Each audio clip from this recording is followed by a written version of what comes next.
Tony, তোমাকে একটা কথা বলার ছিল। আমার বান্ধবী নেই সাথী, ওই দেখো আসছে। ও আমাকে চ্যালেঞ্জ করেছে, ও তোমাকে যেভাবে হোক বোকা বানাবে। তাই নাকি? আসতে দাও ওকে, দেখি কি করে বোকা বানায়। হে, তুই এখানে কি করছিস রে হঠাৎ করে? সে কৈফিয়ত আমি তোকে দেবো না। আজ আমি টনিকে সব সত্যি কথা বলবো। কি বলবে বলো? ছোটবেলায় যখন তোমার আব্বা তোমাকে আমার কাছ থেকে ছিনিয়ে নিয়ে যাচ্ছিল, তখন তুমি চিৎকার করে বলেছিলে, সালমা আমি তোমাকে জীবনেও ভুলতে পারবো না। তাহলে আজ তুমি কি করে আমাকে ছেড়ে বড় হয়ে গেলে? বিশ্বাস করো টনি, আমি সালমা, ও সাথী, ও তোমাকে ঠকিয়ে আমার কাছ থেকে কেড়ে নিয়ে 12টা বছর আমি তোমার জন্য কেঁদে, প্রতিটা মুহূর্ত তোমার অপেক্ষা। আজ যদি তুমি অন্ধকার হয়ে যাও, তাহলে আমার মরা ছাড়া আর কোনো উপায় থাকবে।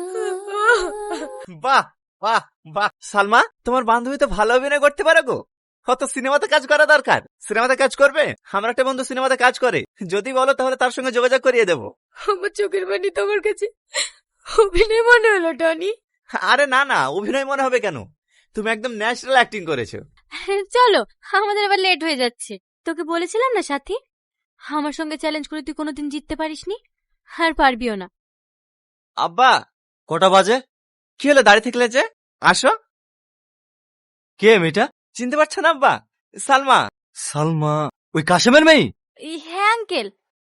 তোমার সাহস কি করে হয় এ বাড়িতে পা রাখার? তুমি এসব কি বলছো আব্বা? তুই চুপ কর। শুধু এর কারণে তোকে নিয়ে 10 বছর আমি ট্রান্সফার হয়ে কলকাতায় ছিলাম, আর কদিন আসতে না আসতেই তোর মাথা আবার খেয়ে ফেলেছে। আর হ্যাঁ, তুই যদি তোর নিজের পছন্দ বিয়ে করিস, এই বাড়িতে হয় তুই থাকবি, নয়তো আমি। তুমি এত ভীতু কেন? জোর গলায় বলতে পারলে না যে তুমি আমাকে বিয়ে করবে? টনি, তুই আবার এখানে কি করতে এসেছিস? আজ আমি প্রমাণ করতে এসেছি যে আমি সালমারও সাথে। আরে চুপ করো তো, সবসময় আর কি ভালো লাগে না। এমনিতে আজকে আমার একটা প্রবলেমের মধ্যে আছে, তার মধ্যে এসে আবার। এই চলো তো। তুমি ভুল করছো টনি, ও তোমার সালমা না, আমি তোমার সালমা। কি ব্যাপার, তুমি এখানে কেন এসছো? আপনাকে আমার একটা কথা বলার আছে। আমি কোনো চোরের মেয়ের সাথে কথা বলতে চাই না।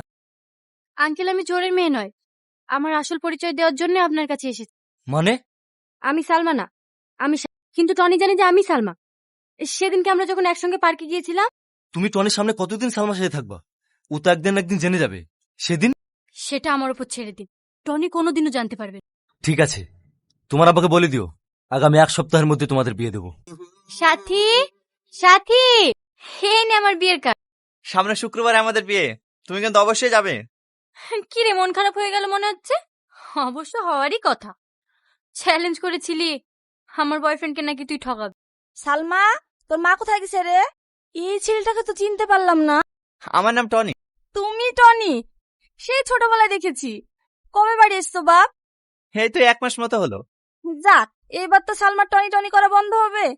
সেই ছোটবেলা থেকে দেখে আসছি, শুধু তোমারই কথা, শুধু তোমারই কথা। থাকো বাপ। এই সালমা, তোর মা আসলে পাঠিয়ে দিস, একটু দরকার আছে। তুমি তো ভীষণ জেদি। বান্ধবীর সঙ্গে চ্যালেঞ্জ জেতার জন্য পাড়ার কাকিমাকে রেডি করে রেখেছি। টনি, তুমি আমাকে এখনো ভুল বুঝছো। আমি তোমার সাল, আমি কি করলে তুমি বিশ্বাস করবে বলো তো? আচ্ছা আচ্ছা ঠিক আছে, আমি বিশ্বাস করেছি। তুমি আমার সেই সালমা, আমার ছোটবেলার সাথী। I love you. এবার খুশি তো? আবার কান্না করছো কেন? আমি বললাম তো। এই সালমা, কিছু বলো তো। জানো টনি, আমাদের স্কুলের মধ্যে সব থেকে ভালো কান্নার অভিনয় করতে পারে সাথী। সে তো দেখতেই পাচ্ছি। তুমি কিন্তু অবশ্যই যেও, আমাদেরকে আবার অন্য জায়গায় যেতে হবে। আসছি। ভালো আছেন শাশুড়ি মা? কি ব্যাপার আপনি? 1 সপ্তাহের মধ্যে টাকা দিতে হবে, আর না হয় শালওয়ার সঙ্গে বিয়ে দিতে হবে। বলো বলো, কোনটা হবে? বিয়ে হবে। আমার মা কোনোদিনই টাকা জোগাড় করতে পারবে না, আপনি বিয়ের ব্যবস্থা করুন।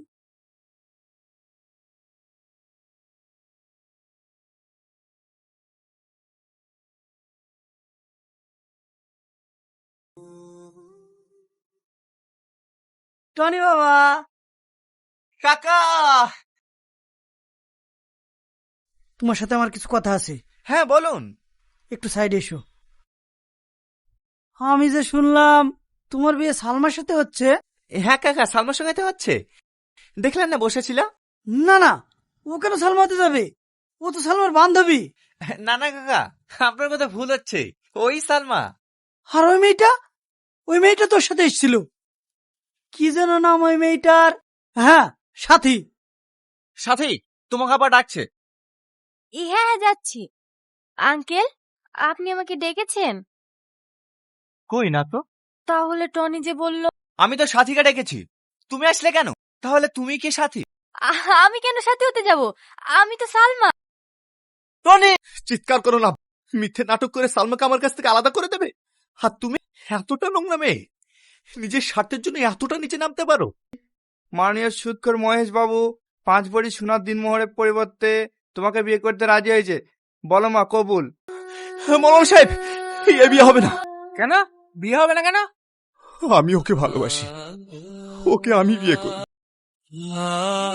বিয়ে তো করবা বলছো, বিয়ে ফোকটিয়ে নাকি? 3 লাখ টাকার দেনা মাপ, 2 লাখ টাকার বিয়ের খরচ, এসব টাকাগুলো কে দেবে? তোর বাপ? হ্যাঁ আমি দেবো। আব্বা তুমি? হ্যাঁ আমি। আজ আমি নিজের ভুল বুঝতে পেরেছি। জেদের বসে যে ভুলটা আমি করতে যাচ্ছিলাম তার প্রায়শ্চিত্ত করতে এসেছি। আমি তো ওদের দাঁড়িয়ে থেকে বিয়েটা দেবো রে। মৌলানা সাহেব, আপনি ওদের দুজনের বিয়েটা পড়িয়ে দিন। বিয়েটা পুড়িয়ে দিন মানে? আমার টাকা? এই নিন আপনার টাকা। বলো মা, কবুল? কবুল। এবার তুমি বলো বাপ, কবুল? কবুল। কর্তা কর্তা, বিয়ে পড়ানো তো হয়ে গেল, ঢোল কি বাজাবো? আরে টাকা আমি দেবো, তোমরা বাজাও। এই বাজা।